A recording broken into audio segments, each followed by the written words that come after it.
नमो तस् भगवतो अरहतो सम्मा सम्बुद्धस्स। नमो तस् भगवतो अरहतो सम्मा सम्बुद्धस्स। नमो तस् भगवतो अरहतो सम्मा सम्बुद्धस्स। साधु साधु साधु। हमारे पूजनीय गुरु भंते जी, उन्हें हमारा सादर प्रणाम है। साधु साधु साधु। श्रद्धावान उपासक उपासिकागण, आज हम सूत्र के अभ्यास में सीखेंगे रमणीय सूत्र का। ठीक है।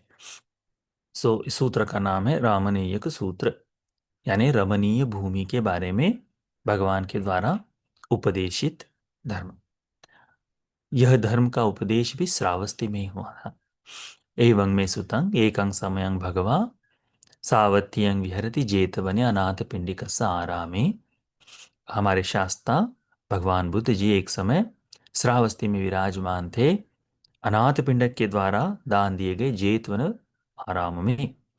अत को सक्को देवानमिंदो ये न भगवा तेनुपसंकमी। तब शक्र देवेंद्र, ये जो त्रायंतीस देवताओं के राजा है देवेंद्र, वे भगवान बुद्ध जी जहाँ थे वहाँ आए।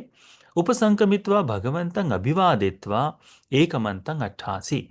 आकर भगवान बुद्ध जी को अभिवादन किया, नमन किया और एक और खड़े रहे। एकमंतं ठितो खो सक्को देवानमिंदो भगवंतं एतद वोच। एक और खड़े रहकर भगवान बुद्ध जी को इस तरह से पूछते हैं। क्या कहते हैं वे भगवान को? किन्नु को भांते भूमि रामनीयकति। भगवान, ऐसी कौन सी भूमि है जो रमणीय है, रमणीय है, सुंदर है, जो मन को भाने वाली है, मन को मोहने वाली है, जहां पर आराम महसूस होता हो। तो रमणीय भूमि कौन सी है करके हम देखो। रमणीय भूमि के लिए कहाँ कहाँ जाते हैं? रमणीय ने हमारे मन को हमारा मन बहल जाए, हमारा हम यदि थोड़ा सा उदास है तो वो उदासी खत्म हो जाए, इस तरह की जगह पर। तो अलग अलग जगह पर अभी रमणीय का अर्थ भी तो बदलते जा रहा है ना। तो पहले मन को बहलाने के लिए भिन्न भिन्न जगह पर जाया जाता है।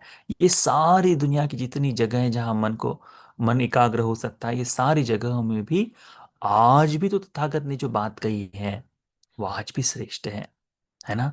इसीलिए इस धर्म को अकाली कहा जाता है।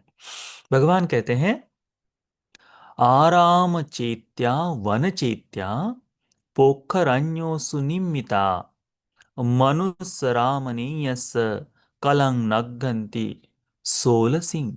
भगवान कहते हैं, आराम चैत्य, पहले के समय में भी भिन्न भिन्न जगह पर आश्रम बने जाते थे, उन्हें आराम चैत्य कहा जाता है। आश्रम यानी तथागत से पहले भी जैसे भगवान बुद्ध जी हम जानते हैं कि जब भगवान थे तब उस समय दूसरे दूसरे सांप्रदाय के या फिर दूसरे दूसरे मत भाव को रखने वाले गुरुजन थे। तो उनके जो विहार थे वहां पर उन वो भी चैत्य कहा जाता है। तो आराम चैत्य।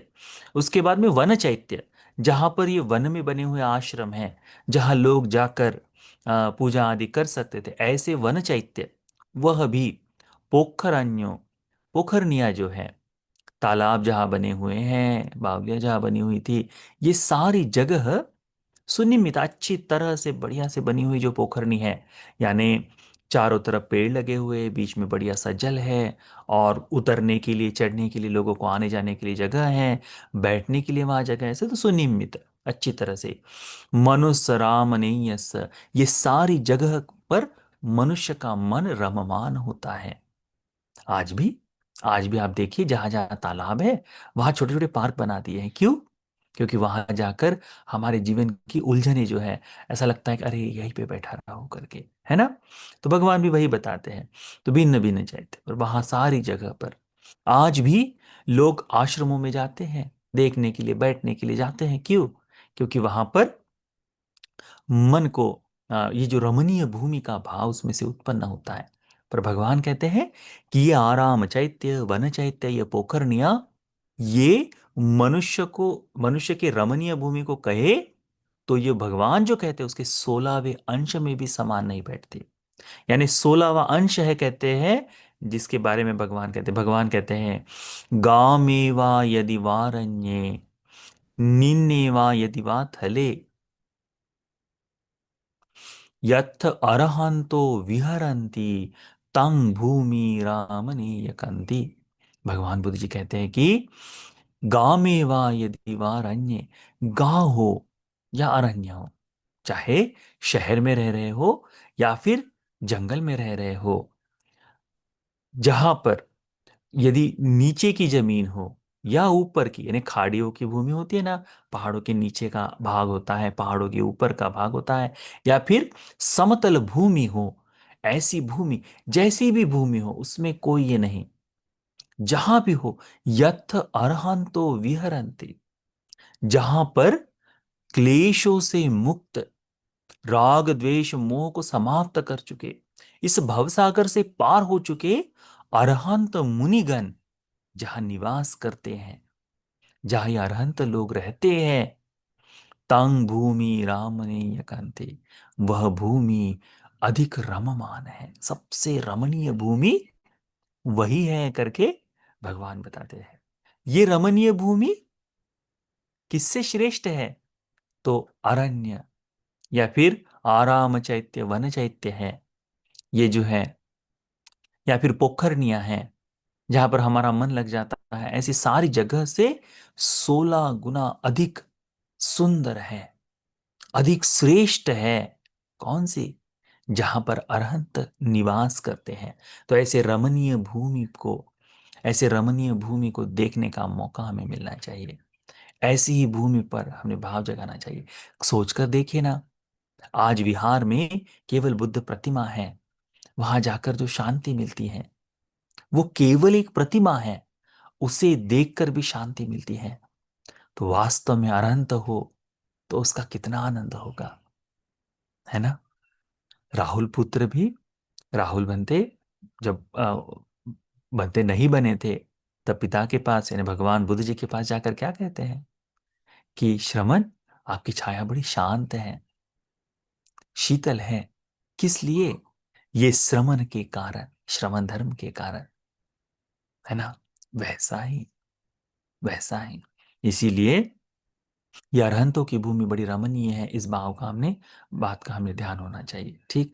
तो भगवान के द्वारा शक्रदेवेंद्र को बताई गई ये बात आज भी उतनी ही सटीक, उतनी ही सुंदर है।